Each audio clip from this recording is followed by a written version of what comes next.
বিসমিল্লাহির রহমানির রহিম। আজ সোমবার 26শে মে 2025 এবং 12ই জ্যৈষ্ঠ 1432, 27 জিলকদ 1446। থাকছে দৈনিক করতোয়া সংবাদ শিরোনাম। আলিরিয়াস ঐক্যমত না হওয়া বিষয়গুলো জনসম্মুখে প্রকাশ করা হবে বলেছেন। প্রধান উপদেষ্টাকে রাজনৈতিক দলগুলোর আহ্বান, শক্ত হাতে হাল ধরুন।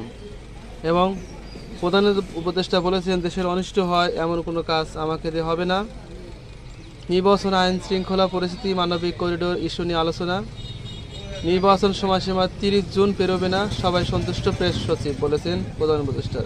প্রধান উপদেষ্টার সঙ্গে জরুরি বৈঠকে প্রধান বিচারপতি এবং ডিসেম্বরের মধ্যে নির্বাচন সেই দাবি পুনর্ব্যক্ত করা হয়েছে বলেছেন তারেক রহমান, বিএনপির ভারপ্রাপ্ত চেয়ারম্যান।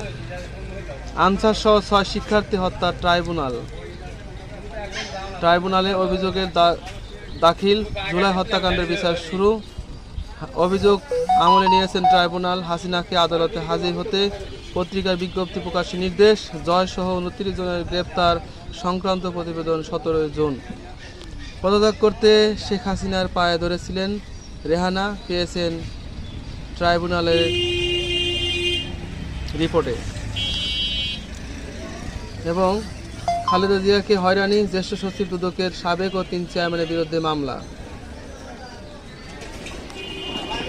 পাপিয়ার 4 বছরের কারাদণ্ড এবং ইঞ্জিনিয়ারিং পড়ুয়া 2 তরুণের মর্মান্তিক মৃত্যু ঘটেছে। অসুস্থ বাবার জন্য হাসপাতালে খাবার নিয়ে যাওয়ার পথে ট্রাকের চাপায় পিষ্ট হয়ে নিহত হয়েছেন আসিফ মাহমুদ সম্পদ নামে 25 এক মেরিন ইঞ্জিনিয়ারিং পড়ুয়া শিক্ষার্থী। গতকাল রোববার সকাল রাজধানী বনানী একই দুর্ঘটনা তার সঙ্গে প্রাণ হারান আশরাফুল রহমান আসিফ নামের 24 নামের অন্য এক ইঞ্জিনিয়ারিং পড়ুয়া শিক্ষার্থী। এবং আন্দোলনে অনর ইশরাক সমর্থকরা অবরুদ্ধ নগর ভবন। এনবিআর এর কর্মসূচি স্থগিত। সচিবালয়ের আন্দোলনের মুখে সরকারি চাকরি অধ্যাদেশ জারি। চট্টগ্রাম বন্দর কাউকে দিচ্ছে না প্রেস সচিব। এবং করিডোরের নো, বন্দরের নো বলেছে জামাতের আমির।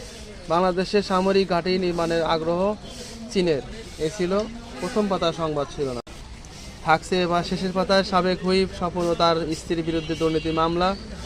সাবের হোসেন, নিজাম হাজারি এবং চুমকির দেশ থেকে নিষেধাজ্ঞা। কোরবানির গরুর চামড়ার সর্বনিম্ন দাম 1150, ঢাকায় 1350। সরকারের ভূমিকায় হতাশ নারী কমিশন। এবং ছেলের পাত্রী দেখে ফেরার পথে মা বাবার মৃত্যু, পৃথক সড়ক দুর্ঘটনায় 2 শিশু।